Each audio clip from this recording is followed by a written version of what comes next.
So here is the explanation for mind reader. Mind reader means you are going to read somebody's mind. So there's a very wonderful thing. You need to make this gimmick, which I am going to tell you right now. So I always love to perform. I see when you talk about mind reading, I always love to read their minds in the context of something which is very personal to them. So I just simply don't ask them to think of anything. I want them to think of something which is completely relatable, which is completely close to their heart, which they can think, and something which can trigger their emotions. So when their emotions are triggered and you become a part of that emotional experience, then you are going to get maximum reactions, and then you are going to become a true performer, because a true performer not only creates mystery, it also leaves them in an emotional state which they can recall later on and they can talk about. So even though you can use this gimmick for anything, almost any kind of information, but I always use this for, I give this card to them and I say, think of somebody who's very close to you. Maybe you can think of your first crush, you can think of anyone, you can think of your partner, you can think of your child, anybody's name you can think of. So I just offer this card, and this card has a box here. Then I say, think of that person, look at their face in your mind, hear their voice in your mind. I am just trying to connect them with that person. Okay, and when he or she is connected with the person, then I say, now write down that person's name nice and clear in capital and bold letters. Remember, nice and clear in capital and bold letters. This is very important because few people have a very bad handwriting. Sometimes there's just scribble and you will not be able to obtain the information. Okay, so you simply say them, think of that person and connect with them, hear their voice in your mind, see their face in your eyes, and feel what you feel when they are around you. And now write down their name in capital and bold. And let's say they write down any name. Let's say they write down Aman. Okay, so you don't know what they're writing. So you say, now turn this card face down, don't show it to me, you turn your face away, and the name is written. And what you do, you take this envelope and you put the card in this envelope, right? And the card is gone in this envelope and the envelope is completely secured. And then you take this envelope and then you say, so now this envelope is completely secured, there is no way that I know. So is there any way that I know the information? They believe that you do not know. But when you are taking this envelope, you put it in your pocket, and while putting this in your pocket, you take a peek, because there is this big window in this envelope and you can see everything completely clearly. So what you do, this requires little confidence and practice. You take this card and you can see this window here.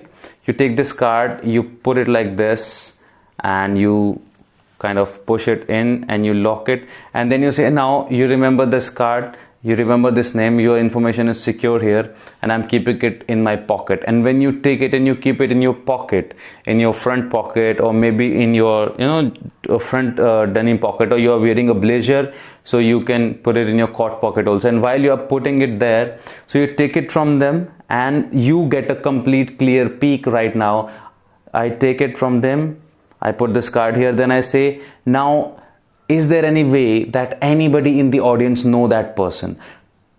So when I'm saying this, I'm actually getting a complete view. I'm actually getting a complete peek.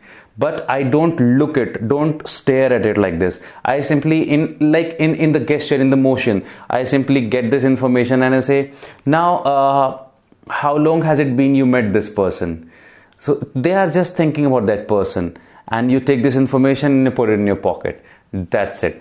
If you are bold enough, if you have courage, sometimes what I do, I take this card and I ask them to hold out their hand, and I put this information like this also, and I hold their hand like this.